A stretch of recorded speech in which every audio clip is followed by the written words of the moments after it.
ओम वंदे देव उमापतिं सुरगुरुं वंदे जगत् कारणं वंदे पन्नगभूषणं मृगधरं वंदे पशूनां पतिं वंदे सूर्यशशाङ्कवह्निनयनं वंदे मुकुंद प्रियं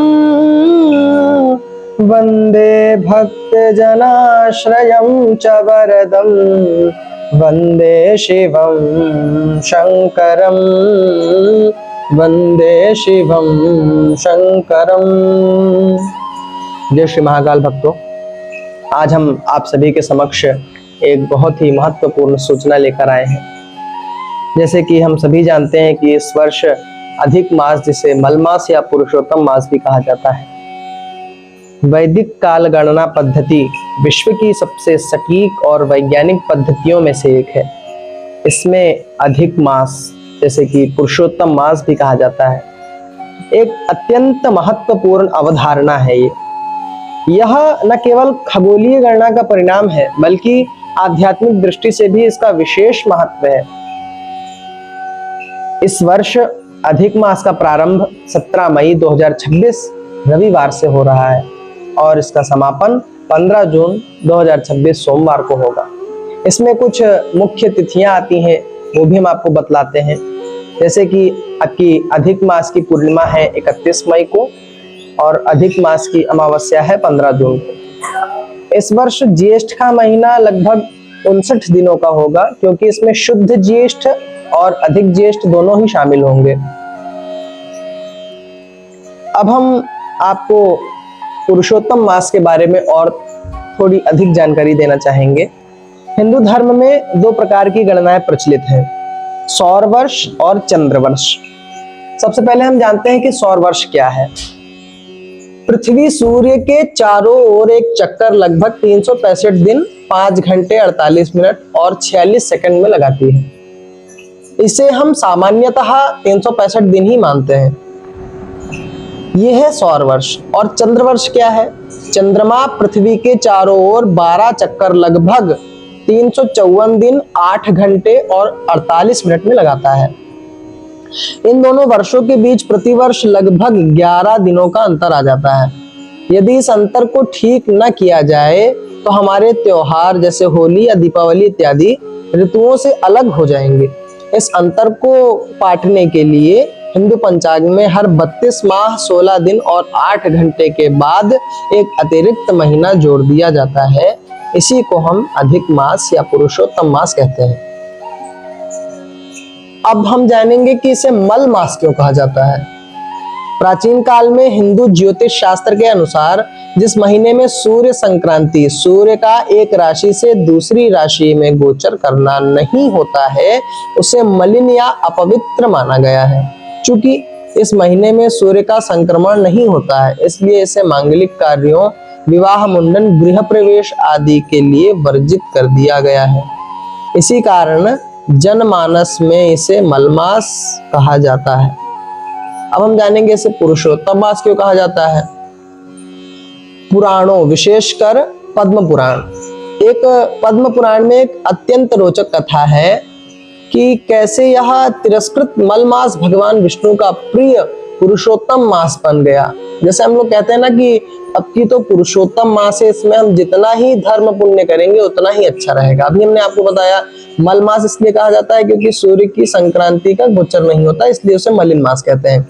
तो अब इसमें हम बता रहे हैं कि इसको पुरुषोत्तम मास क्यों कहते हैं। चलिए, जब इस महीने को मल मास कहकर शुभ कार्यों से बाहर कर दिया गया तो इस मास के अधिष्ठाता देव बहुत दुखी हो गए। उन्हें लगा कि उनका कोई अस्तित्व ही नहीं है और सब उनकी निंदा करने लगे। व्यथित होकर मलमास भगवान विष्णु के पास बैकुंठ पहुंचे और अपनी व्यथा सुनाई। भगवान विष्णु उन्हें लेकर गोलोक भगवान कृष्ण के निवास गए। वहां भगवान कृष्ण ने मलमास की पीड़ा को समझा और उसे अपना नाम पुरुषोत्तम प्रदान कर दिया। भगवान ने घोषणा की कि अब से इस मास का स्वामी मैं स्वयं हूँ। जो गुण मुझ में है वही इस मास में होंगे।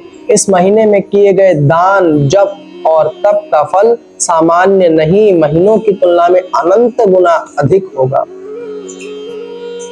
अधिक मास के धार्मिक कृत्य एवं नियम क्या है, थोड़ा सा हम ये भी जान लेते हैं।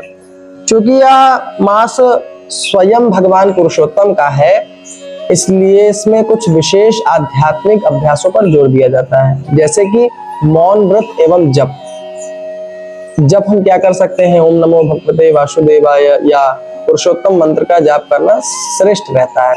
श्रीमद् भागवत कथा का मूल पारायण, श्रीमद् भागवत कथा अपने घर में यदि आप सामर्थ्यवान हैं तो अवश्य सुने। इस मास में भागवत पुराण का श्रवण या पाठ मोक्षदायी होता है, जो आपके पितर हैं, और आप स्वयं मोक्ष को प्राप्त करेंगे। दीप दान, मंदिर, नदी के किनारे या तुलसी के पास अखंड दीप इस मास में अवश्य ही जलाएं। और सात्विक आहार लेना चाहिए, मांस, मदिरा, तामसिक भोजन, यहाँ तक लहसुन प्याज का भी त्याग कर दें। और इसमें इस मास में दान का बहुत ही बड़ा महत्व, अभी मैंने आपको बताया, इस मास में आप जो भी दान जब तब करेंगे वो अनंत गुना फल देगा आपको।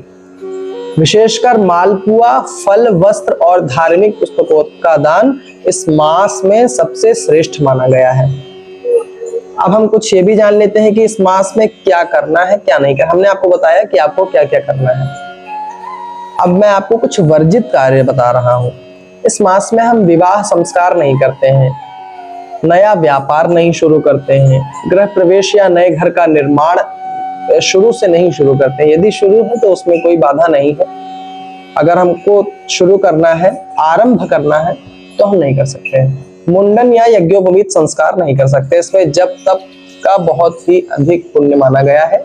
ये कार्य वर्जित भी किए गए हैं। ग्रंथों में उल्लेख है पद्म पुराण में। इस पुराण में अधिक मास के महात्म का विस्तृत वर्णन है। इसमें बताया गया है कि कैसे यह भगवान को प्रिय है, जैसे कि हमने आपको अभी बताया, ये वही कथा है। अधिक मास केवल कैलेंडर का एक तकनीकी समायोजन नहीं है बंधुओं, बल्कि यह ईश्वर द्वारा दिया गया एक एक्स्ट्रा समय है, ताकि मनुष्य सांसारिक भागदौड़ से हटकर अपनी आध्यात्मिक उन्नति कर सके। यह समय संचय का नहीं है, बल्कि त्याग और समर्पण का है। आपने 365 दिन जो भी किया उससे हमें फर्क नहीं पड़ता है, लेकिन मैं आपसे प्रार्थना करूंगा बंधुओं कि इस अधिक मास में आप अधिक से अधिक दान जप तप करें, जिससे आपके पितरों को मोक्ष मिले, आपको मोक्ष मिले, आप हंसी खुशी इस जीवन को व्यतीत करें। जो व्यक्ति इस समय का सदुपयोग करता है वह जीवन के मल अर्थात विकारों को धोकर पुरुषोत्तम, उत्तम पुरुष बनने की ओर अग्रसर हो जाता है। एक सूक्ति में आपको बताता हूँ, यस्मिन् मासे न संक्रांति ही समासोधिक मासकः, अर्थात यस्मिन् मासे, जिस मास में सूर्य की संक्रांति नहीं होती वही अधिक मास कहलाता है। जैसे कि भक्तों अभी हमने आपको बताया कि इस मास को पुरुषोत्तम मास भी कहा जाता है। पुरुषोत्तम अर्थात भगवान विष्णु स्वयं उत्तम पुरुष, पुरुषोत्तम। तो इस मास में आप अधिक से अधिक पूजा, जब तक भगवान विष्णु का, शिव का ध्यान पूजन अर्चन करेंगे उतना ही अच्छा रहेगा। मैं आपको कुछ श्लोक बताऊंगा, वो आप श्रवण करें, यदि आपसे संभव हो तो उनको कंठस्थ करके बोले। ओम शांताकारं भुजगशयनं पद्मनाभं सुरेशं विश्वाधारं गगनसदृशं मेघवर्णं शुभांगं लक्ष्मीकान्तं कमलनयनं योगिविद्यानगम्यं वन्दे विष्णुं भवभयहरं सर्वलोकैकनाथं। क्षीरोदन्वत्प्रदेशे शुचिमणिविलसच्चैकते मौक्तिकानां मालाकृप्तासनस्तस्फटिकमणिनिभैर्मौक्तिकैर्मण्डिताङ्गः शुभ्रैरभ्रैरदभ्रैरुपरि विरचितैर्मुक्तपीयूषवर्षैः आनन्देनः पुनीयादरिनलिनगदा शङ्खपाणिर्मुकुन्दः आनन्देनः पुनीयादरिनलिनगदा शङ्खपाणिर्मुकुन्दः। इसी श्लोक के साथ मैं अपनी वाणी को विराम देना चाहता हूँ। मुझे उम्मीद है कि मैंने जो भी अभी वृत्तांत आपको बताया अपनी समझ से, तो आप लोगों को समझ आया होगा। यदि आप इससे ही संबंधित या किसी भी प्रकार की वैदिक सत्य सनातन धर्म में जानकारी चाहते हैं, तो आप सभी लोग बिना किसी हिचकिचाहट के कमेंट बॉक्स में एक बार अपना मत दें। मैं उस पर अवश्य कार्य करूंगा, मैं अवश्य आपको जानकारी प्रदान करूंगा। यदि आप सभी को हमारा चैनल से कुछ जानकारी मिल रही है, अच्छा लग रहा है, तो आप हमें सपोर्ट करें और इसमें जय श्रीमन नारायण जरूर लिखें। सभी को राधे राधे, जय श्रीमन नारायण, जय श्री महाकाल।